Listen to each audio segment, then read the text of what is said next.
करें, क्योंकि भगवान को भोग लगाने से परिवार की उम्र बढ़ती है, आयु बढ़ती है। त्वदीयम वस्तु गोविंद तुभ्यमेव समर्पई। यदि ये कुछ भी नहीं आता है, नाभ्य आसीद अंतरिक्ष गुं, भोग लगाने का मंत्र नहीं आता है, तो रामायण की है चौपाई तो आती है, तुम ही निवेदित भोजन करही,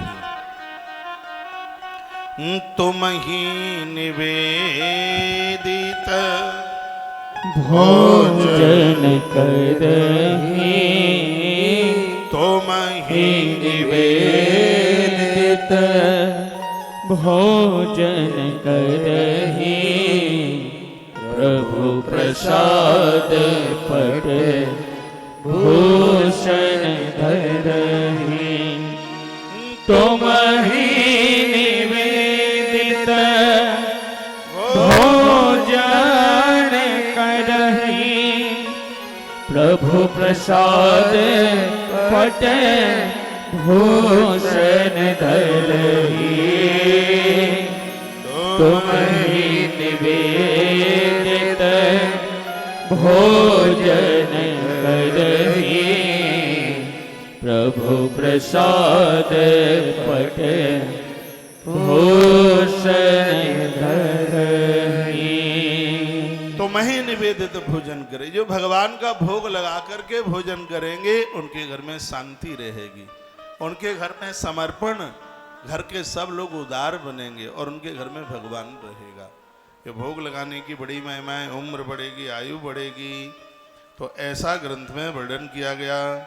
और कृतिका सोमवारेषु शिवस्य यजनाम निर्णाम महादारिद्र्य समनम सर्वसंपत्करम भवेत् ग्रह क्षेत्रादिदानं च ग्रहोपकरणादिवी। बढ़िया बढ़िया बढ़िया बात लिखी है। कृतिका, बुधवार को कृतिका नक्षत्र पड़ जाए, ये लिख लीजिएगा आप। कभी भी बुधवार को कृतिका नक्षत्र, जैसे स्वाति नक्षत्र में हम अभी पूर्व में बोल गए हैं, पीली सरसों के दाने आप छिड़क लें घर में, उसकी महिमा एक वीडियो में हमने डाली है, ना सुनी हो तो सुन लीजिए। और माता जी को जगा दीजिए जो सोफे पर सो रही है बगल में। राधे राधे। हाँ हाँ हाँ, आनंद आ रहा है, बहुत आनंद आ रहा है। तो वर्णन है कि बुधवार को कृतिका नक्षत्र पड़ जाए, ब्राह्मण को बुला करके दही भात का उसको जिमा दिया जाए, भोग लगा दिया जावे, तो पुत्र प्राप्ति हो जाती है, संतान प्राप्ति हो जाती है। मृगी का रोग सोमवार को कृतिका नक्षत्र पड़ जाए और उस दिन सरसों के तेल का दिया जलाया जाए विशेष रूप से, तो मृगी का रोग समाप्त हो जाता है। मंगलवार के दिन कृतिका नक्षत्र पड़ जावे और किसी मंदिर में घंटे का दान किया जावे तो वाक सिद्धि हो जाती है, वाणी सिद्ध हो जाती है, मुंह से जो बोल दिया जावे वह पूरा हो जाता है। कृतिका गुरुवारेषु ब्राह्मणो जनाद्वमयी मधुसूणाज दानेन भोग बुद्धिर भवे नृणाम। गुरुवार के दिन कृतिका नक्षत्र पड़ जाए और ब्राह्मण को भोजन कराया जाए तो संपूर्ण सुखों की प्राप्ति होती है। उस घर में कोई अज्ञानी नहीं रहता, घर के कलह खत्म हो जाते हैं, झगड़े खत्म हो जाते हैं। सुन ले एक बार फिर। गुरुवार के दिन कृतिका नक्षत्र पड़ जावे और ब्राह्मण को बुलाकर उसको भोजन कराया जावे। इसमें तो लिखा है उसको थोड़ा शहद पीने के लिए दिया जावे, तो घर का जितना कलह है, झगड़ा है, बाप बेटे का झगड़ा है, बहू सासू माँ का झगड़ा है, ये घर का कलह बिल्कुल खत्म हो जाएगा। इतनी बड़ी महिमा कृतिका नक्षत्र की है। कृतिका नक्षत्र इन दिनों में पड़ जावे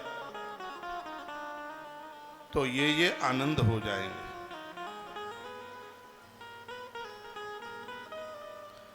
जो रविवार के दिन विशेष रूप से पंचगव्य लेते हैं वो वाणी भूषण हो जाते हैं, सभी बीमारियां खत्म हो जाती हैं रविवार के दिन। ये बात किसी ने नहीं बताई होगी और पता भी नहीं होगा। पंचगव्य की विधि में आपको निवेदन कर रहा हूं, ये ऐसा नियम ले ले, रोज नहीं तो हर रविवार को लीजिएगा।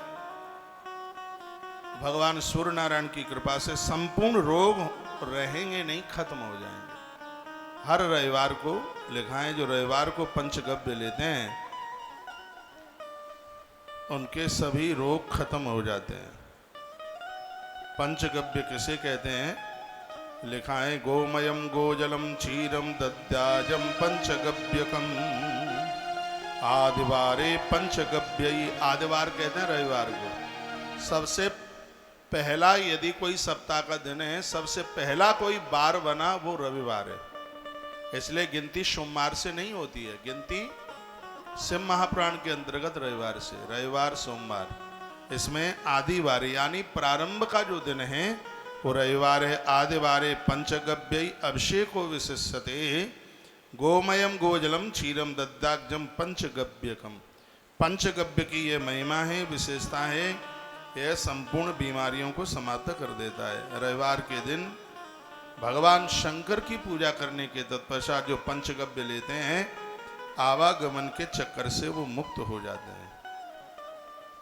पंचगव्य में जितना दूध है उसका आधा दही, जितना दही है उसका आधा घी, जितना घृत है उसका आधा गौमूत्र, जितना गौमूत्र है उसका आधा गोमय यानी गौ माता के गोबर को सूती वस्त्र में लीजिए और ऐसे दबाकर उसकी बूंदें निकालिए और उसको उन चारों चीज़ों में मिलाइए, दूध दही घी, और उसमें ये मिला लीजिए तो ये पंचगव्य बन करके तैयार हो जाता है। जो इस पंचगव्य को लेंगे माथे की गांठें खुल जाएंगी, बच्चे इतने होशियार हो जाएंगे पढ़ने में, सिर में कभी दर्द नहीं होगा, कोई बीमारी नहीं होगी। पंचगव्य की इतनी बड़ी महिमा है। और लिख लें शहद, गन्ने का रस और गौ माता का दूध, इनकी खीर बनाकर भगवान शंकर का भोग लगाएं तो गरीबी हमेशा के लिए कट जाती है। ऐसा नहीं कि आकाश से पैसे की वर्षा होती हो, नहीं, कमाना तो आपको ही पड़ेगा, कमाने के रास्ते बन जाएंगे, कपाट खुल जाएंगे, ऐसी विशेषता है। ऐसा मौका मिल जाएगा, साधन मिल जाएंगे धन कमाने के। एक बार फिर बोल रहा हूं, शहद, गन्ने का रस, गौ माता के दूध में चावल डालकर खीर बनाई जावे और भगवान शंकर का पूरे सावन मास आप भोग लगाएं। पूरा सावन में उपलब्ध नहीं हो पा रहा है तो आप हर प्रदोष की तिथि में त्रयोदशी को रात्रि को पूजा के बाद भगवान का भोग लगाइए। आप देखिए कैसे दरिद्रता का नाश होता है, कैसे गरीबी समाप्त होती है। आज कैसा लग रहा है आपको सबको? बढ़िया लग रहा है?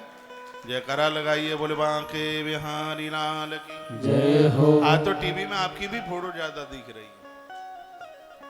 जय जय श्री राधे। कैमरा एक ही जगह टिक गया, इसको घुमाते रहिएगा। जय जय श्री राधे, जय जय श्री राधे श्याम। सत्संग टीवी पर आवाज कम आ रही है, इसको बढ़ाइए। मैसेज में लिख के आए, 5-4 मैसेज एक संग आए।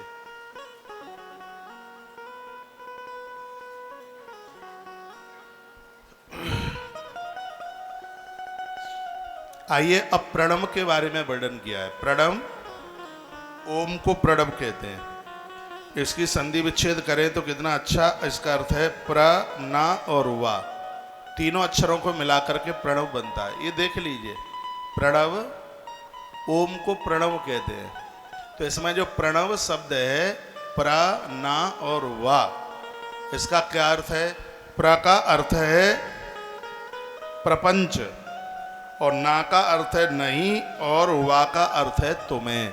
जो ओम शब्द का उच्चारण करेंगे उनके जीवन में संसार का कभी भी कोई प्रपंच नहीं आएगा। इसलिए ओम के बिना कोई मंत्र ही पूरा नहीं हो सकता। ओम को प्रणव कहते हैं। इसको एक बार फिर रिपीट कर रहा हूं। प्रणव में प्र माने प्रपंच, ना माने नहीं, वा माने तुम्हें। ये संस्कृत के शब्द हैं।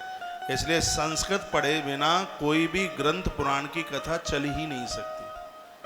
इस कथा को पढ़ने के लिए, सुनाने समझाने के लिए संस्कृत बहुत ज़्यादा जरूरी है। संस्कृत देवभाषा है। प्रणव, ओम को प्रणव कहते हैं। तो प्रणव में संधि विच्छेद करते हैं तो प्र प्लस ना प्लस वा फिर बनता है प्रणव। तो प्र माने प्रपंच, ना माने नहीं, वा माने तुम्हें। यानी ओम का उच्चारण करने से संसार का प्रपंच न रहे, इसलिए ओम को प्रणव के नाम से जाना जाता है। हाँ जी, ये प्रणव है। ये मंत्र दो प्रकार से जपे जाते हैं, एक है नमः शिवाय और एक है ओम नमः शिवाय। जिनके जीवन में कोई गुरु दीक्षा नहीं हुई है, गुरु मंत्र नहीं मिला, उन्हें ओम शब्द लगाने का अधिकारी किसी भी मंत्र में नहीं समझा गया। और जिनके पास में मंत्र दीक्षा है, जिन्होंने मंत्र लिया है, हर मंत्र में उनको ओम लगाने का अधिकार है। हर मंत्र में उन्हें ओम लगाने का अधिकार है। कोई बढ़िया सा महापुरुष साधक साधु मिले, उनके चरणों में बैठ करके साधना की गति समझकर, साधना का प्रभाव समझ करके और हम नित्य मंत्र जप करें।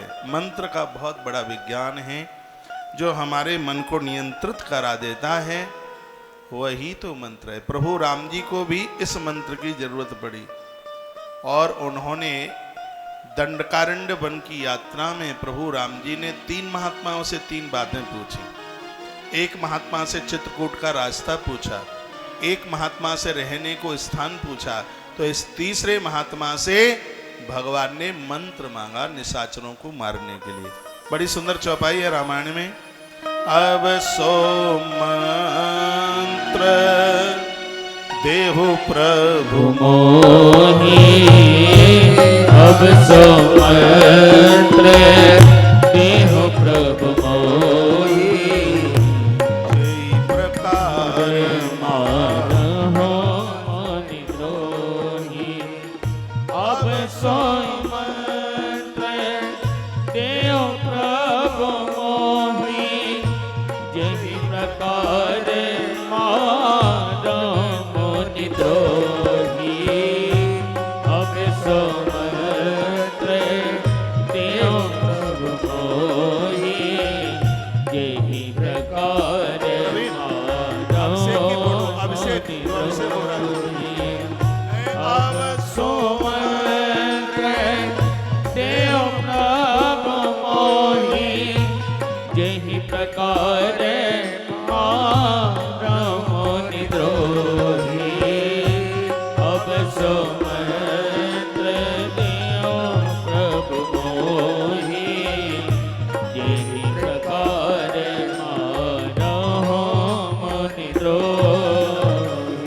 भगवान कहते हैं गुरुदेव महात्मा अगस्त्य को, गुरुदेव मुझे ऐसा कोई मंत्र दे दीजिए जिससे मैं निशाचरों का वध कर सकूं। भगवान किसको मारना चाहते हैं? रावण को।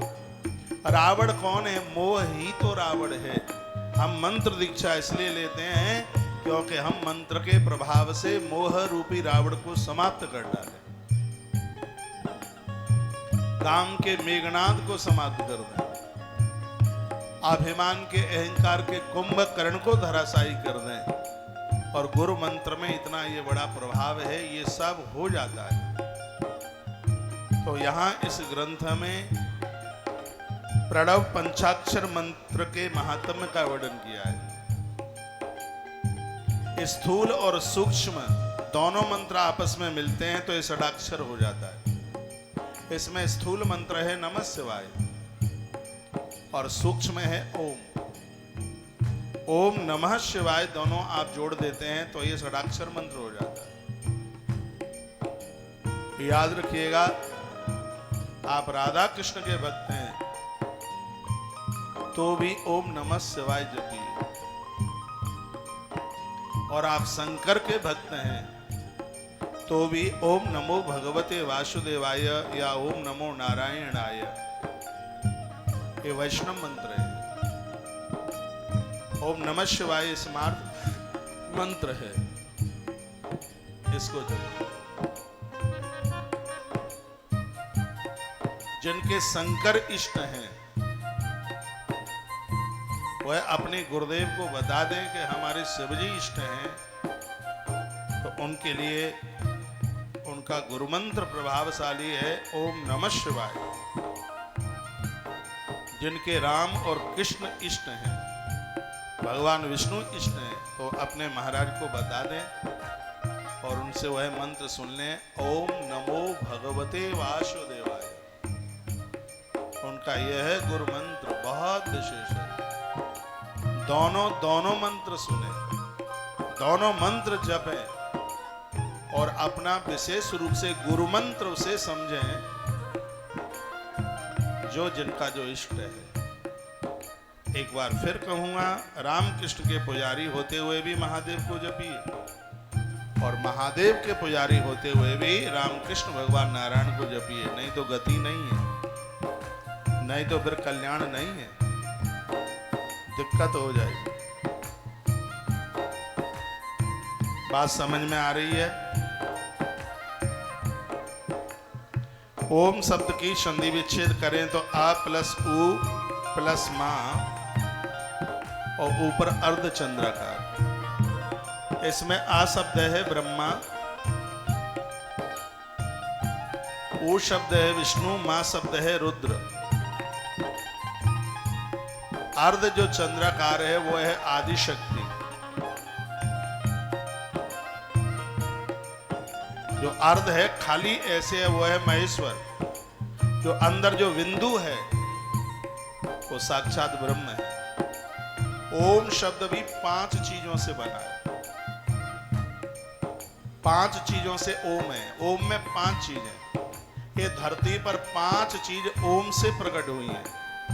क्या क्या प्रकट हुई है? धरती प्रकट हुई, जल प्रकट हुआ, अग्नि प्रकट हुई, हवा प्रकट हुई और आकाश प्रकट हुआ। ओम में 5 हैं, आ उ मा, अर्धाकार और अंदरबिंदु।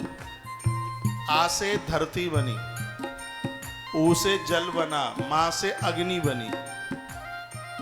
जो अर्धाकार है इससे वायु बनी और जो बिंदु है उससे आकाश बना। जो सब कुछ फैलाव आप देख रहे हैं ये सब ओम का ही कमाल है। यह सब ओम से प्रकट हुआ। जो भी कोई व्यक्ति अपने जीवन में 9 करोड़ बार अपना गुरु मंत्र जप लेता है वह संपूर्ण धरती का राजा हो जाता है, संपूर्ण धरती का राजा होता है। जिसने अपने जीवन काल में 36 करोड़ बार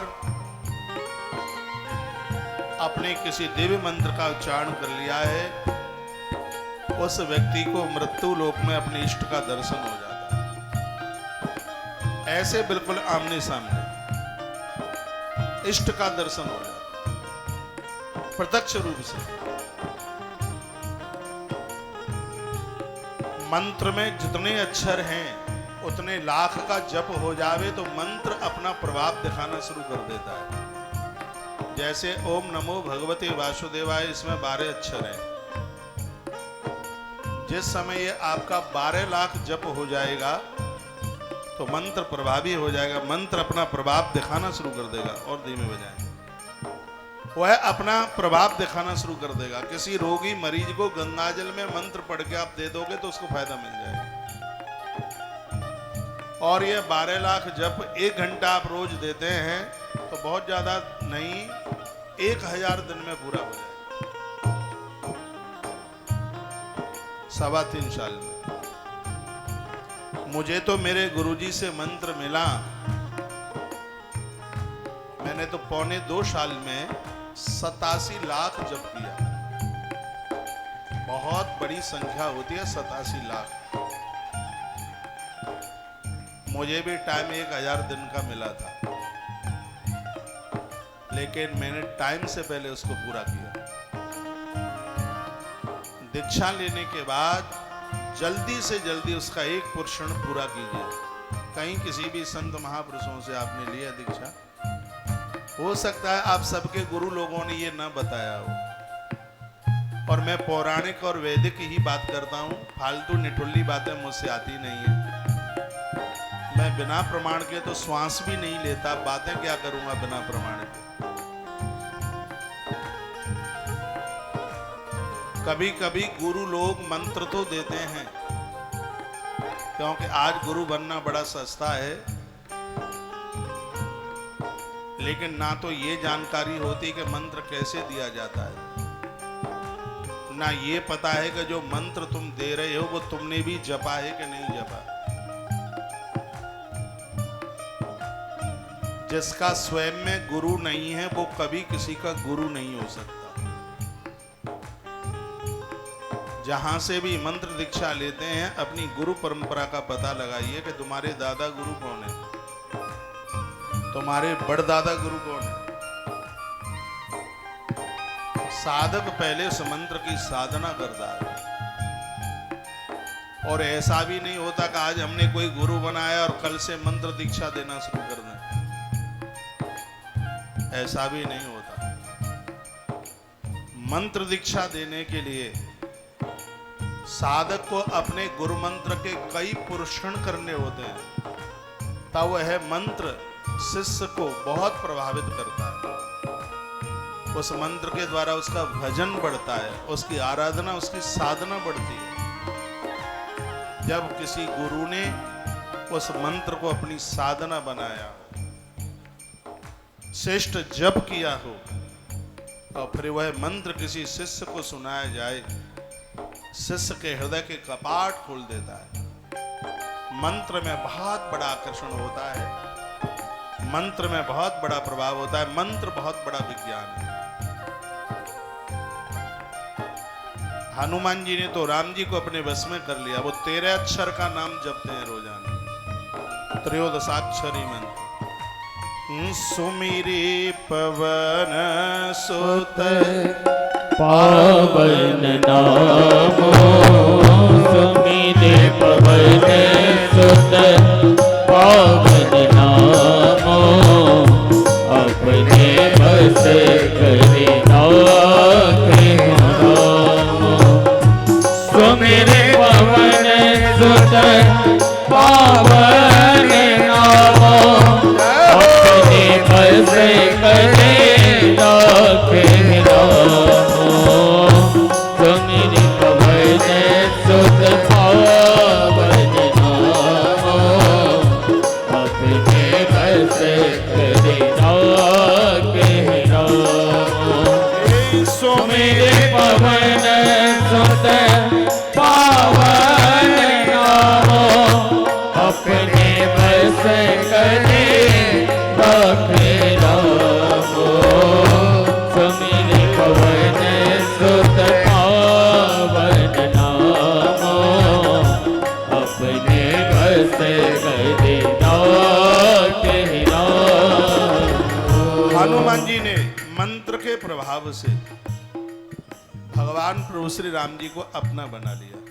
गुरु मंत्र जपोगे तो गुरुदेव का हुनर, उनकी सकल सूरत, उनकी वाणी,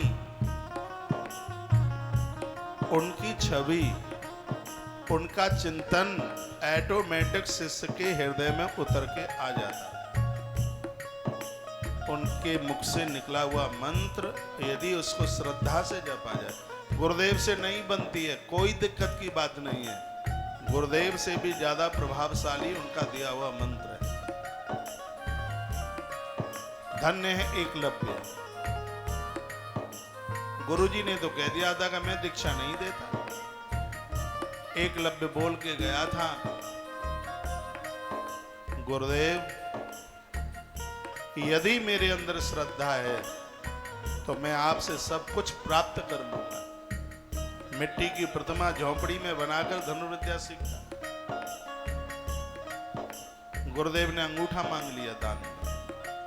लोग कहते हैं ये गुरुजी ने अच्छा नहीं किया। अरे गुरुदेव अंगूठा ना मांगते होते और एकलव्य ना देखता होता तो इस जगत में एकलव्य को कौन समझ पाता। फिर उन्होंने अंगूठा लौटा भी तो दिया था।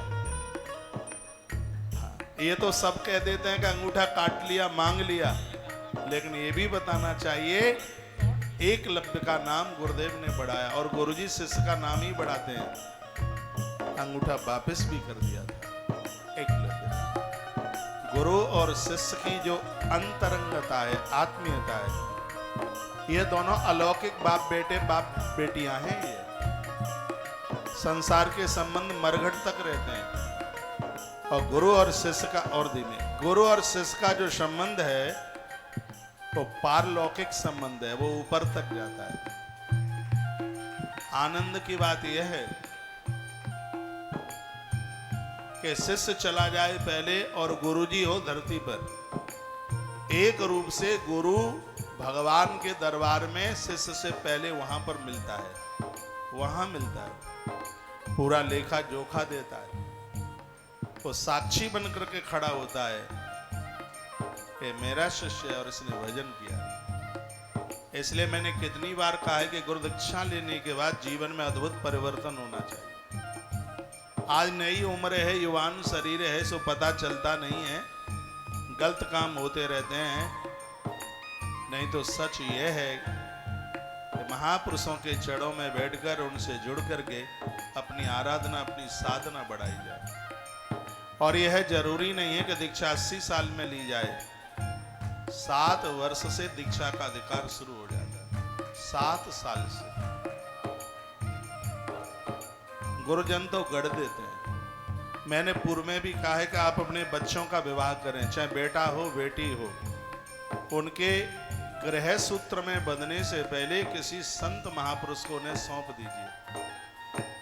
वो इन्हें ऐसा गढ़ देंगे, ऐसा बना देंगे कि अपनी जवान अवस्था में, युवान अवस्था में गलती नहीं कर पाएंगे।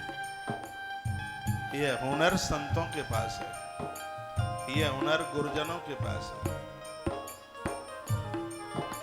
तो बड़ी बड़ी अद्भुत बातें कही गई हैं। गुरु उपदेशम संगम्य सुखवासे सुभूतले। गुरुदेव के सामने कभी किसी को उपदेश मत दीजिए। मुझे आज भी ध्यान है,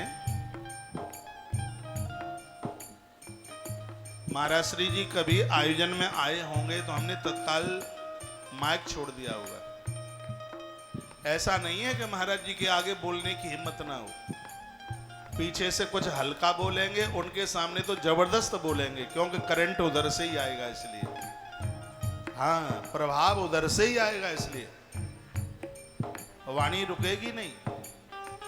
लेकिन इन सब नियमों को हम फॉलो करते हैं। इसमें लिखा है गुरु उपदेशम संगम्य। गुरुजनों के सामने उपदेश ना करें। जहां गुरु लोग बैठे हैं उस समय उन्हीं की सुने। नहीं तो प्राय होता है गुरु लोग ऐसे सोफे पर बैठे रहते हैं और नीचे शिष्य लोग एक दूसरे को प्रवचन देते रहते हैं। जी तुम्हें ये करना है, तुम्हें अकौआ की डंठल चढ़ानी है, तुम्हें काली तिल चढ़ानी है। नहीं, उस समय उनको सुनिए, उनके सामने उस समय अपनी वार्ता मत कीजिए, अपनी बात मत रखिए। और गुरुजनों के सामने कभी भी ऊंचे आसन पर मत बैठिए, जमीन पर बैठिए, उनके सन्मुख नीचे बैठिए। गुरुजनों की संपूर्ण अध्यात्म संपदा हमारी होगी। वो नहीं देना भी चाहेंगे तो भी हम ले लेंगे। ये सूर्य भगवान 1 लाख बार कहें कि हम तुम्हें प्रकाश नहीं देंगे, यदि हमारे पास दोनों आंखें ठीक ठाक हैं तो सूर्य भगवान को ताकत नहीं है कि वो प्रकाश देने से हमें रोक ले। हमारी आंखों का सही होना चाहिए। जिनको नींद आती है वो धरती पर बैठे तो ज्यादा ठीक है, जमीन में बैठे। हाँ, जमीन में बैठे तो हमें देखते देखते सुनिए।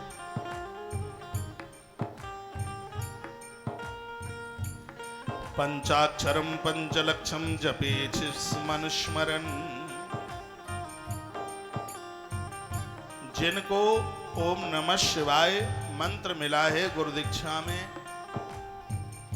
ऐसे लोगों को कम से कम 5 लाख जप जल्दी कर लेना ही चाहिए, क्योंकि इस मंत्र का 5 लाख पर 1 पोर्शन पूरा हो जाता है। मंत्र में जितने अक्षर हैं उतना लाख जप करने से उसका 1 पोर्शन पूरा हो जाता है। ज्ञान वैराग्य और भक्ति उसी घर में रहते हैं जो नित्य मंत्र जपते हैं। सूतक पातक में माला नहीं पकड़ सकते, लेकिन जिह्वा से बोल सकते। लेटे लेटे माला नहीं पकड़ सकते, लेकिन जिह्वा से बोल सकते। गुरु मंत्र का यही तो आनंद है। बिना माला के तो चलते फिरते भी बोल सकते हैं, आप जप सकते हैं। हम आप लोगों से बात भी करते रहते हैं और ऐसी हैबिट बन गई है, ऐसा अभ्यास बन गया है कि वो अपने आप चलता रहता है। और अब तो ऐसा अभ्यास बना है कि हम रात को सोते हुए होते हैं और वो चलता रहता है अंदर से। इतनी अभ्यास में आ गई है बात। प्रभु श्री राम जी ने कहा था महर्षि वाल्मीकि जी को, गुरुदेव हम कहाँ रहे? उन्होंने 14 स्थान बताए। उसमें एक स्थान यह भी बताया कि मंत्र राजनीत जपहि तुम्हारा, मंत्र राजनीत जपहि तुम्हारा, पूजहि तुम्हारी सहित परिवारा, मंत्र राजनीत जपहि तुम्हारा, पूजहि तुम्हारी सहित परिवारा, मंत्र जापरित जपहि तुम्हारा, पूजहि तुम्हारी सहित परिवारा, मंत्र जापरित जपहि तुम्हारा, पूजहि तुम्हारी सहित परिवारा। रामायण के अयोध्या कांड की चौपाई है ये, जिसमें महर्षि जी ने कहा आवाज कम है, आज ज्यादा। बात क्या है? देखो बहुत मैसेज आ रहे हैं, कहीं न कोई मिस्टेक। एक बार अपने मोबाइल चेक कर लो, अपने मोबाइल पे चेक करो, देखो। हो सकता है कि इनके स्पीकर खराब हो गए हों 16 महीने में। हाँ, बहुत लंबा टाइम हो गया कथा को।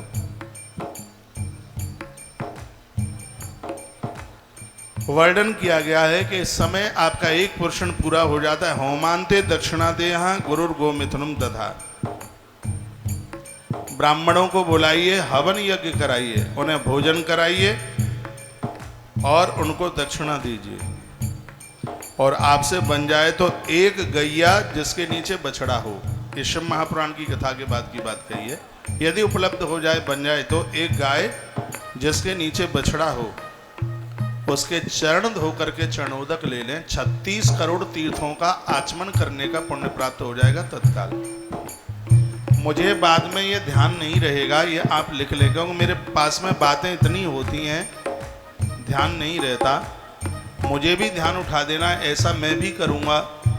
31वें दिन, जिस दिन ये कथा, 31 दिन की कथा है ये, जिस दिन ये कथा पूरी होगी तो एक वृषभ का चरण धो करके चरणोदक लेना है। गैया और बछड़े का चरण धो के चरणोदक, इसमें लिखा है 36 करोड़ तीर्थों में स्नान करने का फल तत्काल प्राप्त हो जाता है। इतनी बड़ी महिमा है पुराण के बाद में, यदि हम ऐसा कर लें तो। इसमें वर्णन है कि आप किसी भी देवी देवता के पुजारी हैं, आप शिव महापुराण की कथा सुन रहे हैं, तो आप ओम नमः शिवाय इस मंत्र का जप जरूर कीजिए। आप लोगों को ये मंत्र ना मिला हो तो मेरी व्यासपीठ को अपना गुरु मान लें। मुझे भले ही ना मानिएगा, मेरी व्यासपीठ को अपना गुरु मान करके और पूरे सावन मास में ओम नमः शिवाय, ओम नमः शिवाय, ओम नमः शिवाय, ओम नमः शिवाय, ज्यादा नहीं तो 5 मालाएं रोज करके फिर आपसे पुराण की कथा सुने। 5 माला में कितनी देर लगेगी? बहुत ज्यादा टाइम नहीं लगेगा। तो आप 5 माला नित्य करके फिर शिव महापुराण की कथा सुने और दिन, तो यह शिव कथा हमारे और आपके लिए सिद्ध हो जाएगी। मैं तो रोज जप रहा हूं, अब आपकी बारी है, आप क्या कर रहे हैं। एक आनंद की बात और मैं आपको बता दूं, जो माला आप नित्य में जो आपने जप में ले रखी है, चाहे तुलसी की है और चाहे रुद्राक्ष की है, नित्य की जपने वाली माला पर हर मंत्र जपने का अधिकार होता है। मालाएं बदली नहीं जाती, रोज रोज आसन नहीं बदले जाते, पूजा का देवालय नहीं बदला जाता। ये नहीं कि आज इस कमरे में, कल उस कमरे में, परसों उस कमरे में, नहीं, उसे मत बदलिए। बेडरूम की चादरें बदली जाती हैं, बिस्तरे बदले जाते हैं, बेड बदला जाता है, लेकिन जप करने वाला, भजन करने वाला आसन नहीं बदला जाता। देव प्रतिमाएं नहीं बदली जाती। ये नहीं कि 4 दिन पूजा करी जी, ये तुम ले जाओ हम और गोपाल जी ले आएंगे, जी ये तुम ले जाओ हम और नर्मदेश्वर ले आएंगे। नहीं, वह स्थायी रूप से होना चाहिए।